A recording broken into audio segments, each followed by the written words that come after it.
The incomes of P Q and R are in the ratio 10:12:9 and their expenditures are in the ratio 12:15:8. If Q saves 25% of his income, then what is the ratio of savings of P, Q and R? तो यहाँ पे आप देखिए, मैं मान लेता हूं कि जो उनकी इनकम है पी क्यू आर की, वो 10:12:9 के रेशियो में, तो मैं मान लेता हूं कि वो 10x, 12x और 9x है। ये तो हो गई इनकम, है ना, ये हो गई इनकम पी क्यू आर की।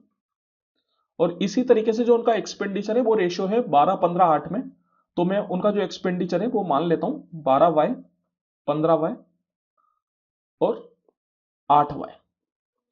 अब यहां पे अपन दोनों जगह x नहीं मान सकते, ऐसा गलती ना करना। बिकॉज क्यों नहीं मान सकते, जब अपन किसी भी नंबर को कैंसिल आउट करते हैं तो जरूर नहीं है कि जो नंबर यहां पे मैंने कैंसिल आउट किया वही सेम नंबर यहां भी कैंसिल आउट किया होगा।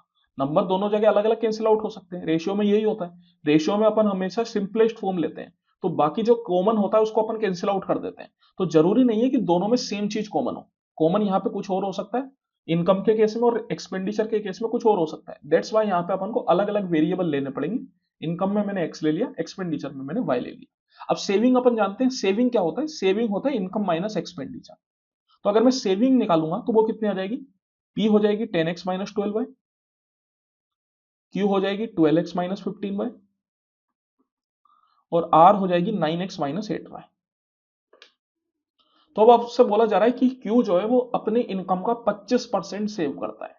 उसकी इनकम कितनी है 12x, 12x का अगर आप 25% निकालेंगे तो वो कितना आएगा, 25% का मतलब होता है 1/4, तो 12x का 1/4, तो 1/4 इंटू 12x, इतना वो सेव करता है। और उसकी सेविंग आ कितनी रही थी, उसकी सेविंग आ रही थी 12x माइनस 15y।